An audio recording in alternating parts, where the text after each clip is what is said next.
میں تمہیں اپنی وجہ سے کسی مصیبت میں نہیں ڈال سکتی این۔ اور کچھ ہی دیر میں سرخ دوپٹے میں موجود حور العین نے پہلے وکیل کے دیے گئے پیپرز پر سائن کیے۔ اور پھر کیا آپ کو بہزاد عالم کے ساتھ نکاح قبول ہے؟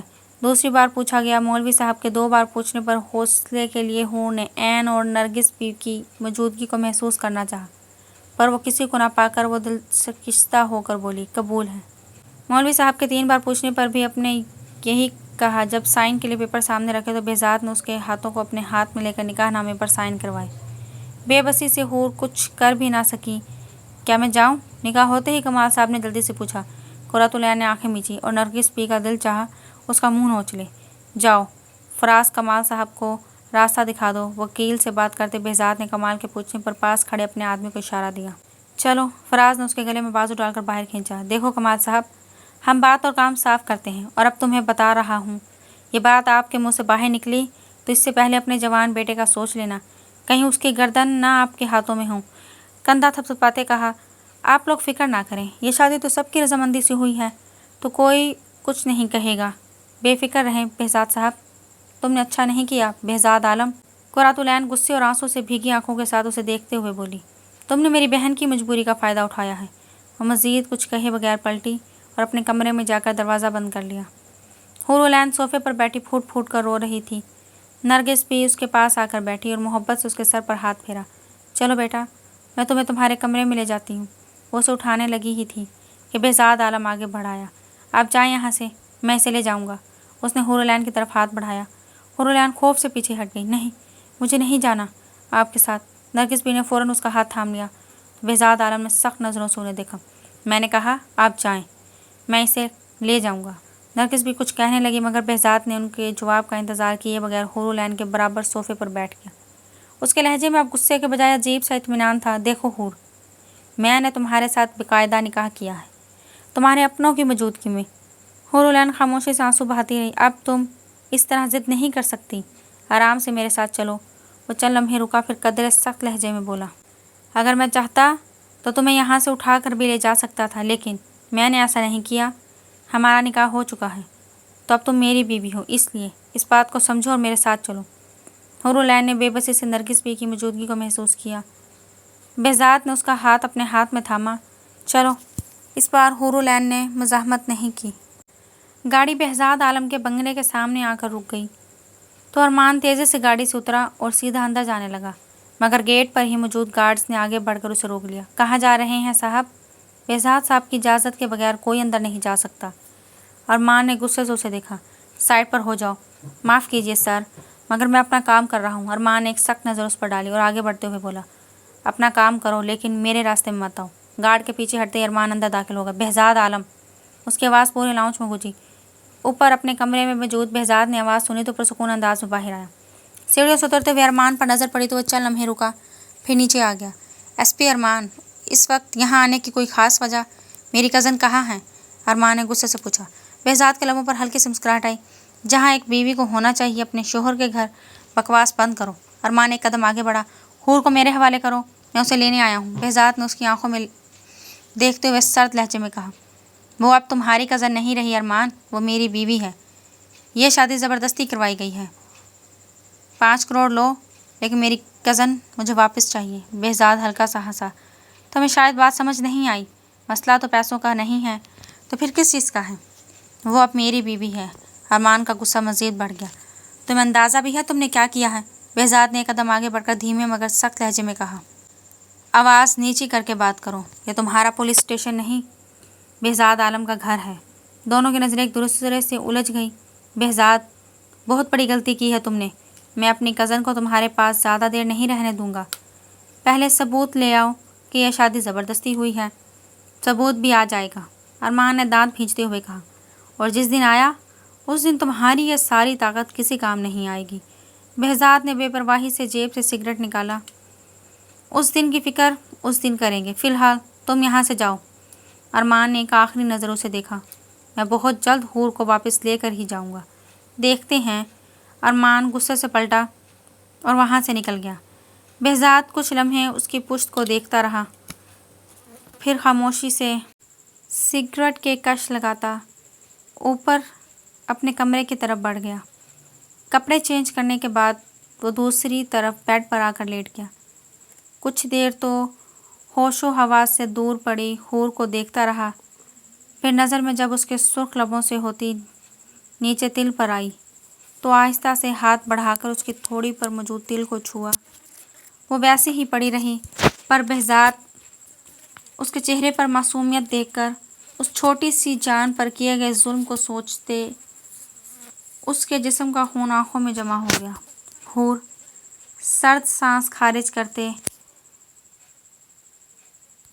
اس نے پکارا، پر وہ ہوش میں ہوتی تو جواب دیتی۔ آہستہ سے اس کا سر اٹھا کر اپنے سینے پر رکھ دیا اور لائٹ آف کر دی۔ کمرے میں موجود دونوں کی سانسوں کی آواز ہی اب گونج رہی تھی۔ جیسے جیسے وہ روتی چیختی ویسے ویسے قہقہے مزید بلند ہوتے جاتے۔ پاپا، ماما، مجھے بچاؤ!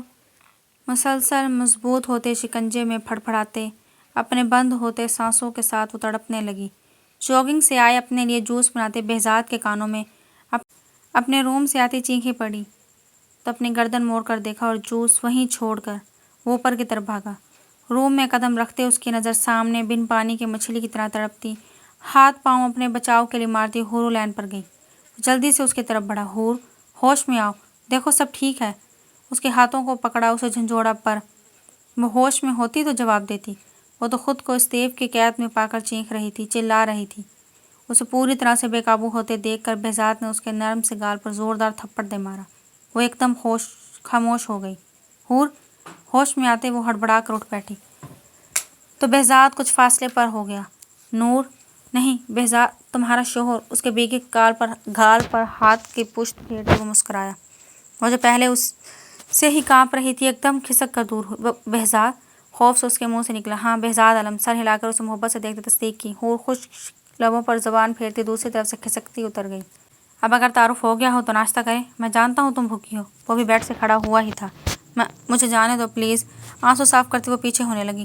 اب کہاں جاؤ گی؟ میرے پاس آ کر وہ قدم اس کی طرف بڑھاتا بولا، دیکھو مجھے ریسٹورینٹ نہیں چاہیے، مجھے چھوڑ دو، میں یہاں نہیں رہنا چاہتی۔ قدموں کی ہاٹ پر وہ جیسے جیسے پیچھے ہو رہی تھی ویسے ہی رس رہی تھی۔ یہ تمہیں پہلے سوچنا چاہیے تھا، اب نہیں، اور آئندہ جانے کو مت بولنا، ورنہ… وہ کچھ بولتا اسے اپنے بازوں میں اٹھا چکا تھا۔ چلو اب ناشتہ کریں۔ جانتا ہوں تم نے ہماری شادی کی وجہ سے کچھ نہیں کھایا ہوگا۔ روم سے باہر نکلتے ہی وہ بولا تو حورولین کا منہ بند ہو گیا۔ ڈائننگ ٹیبل پر آ کر وہ اسے ایک چیئر پر بٹھاتے خود اوپن کچن میں آ گیا۔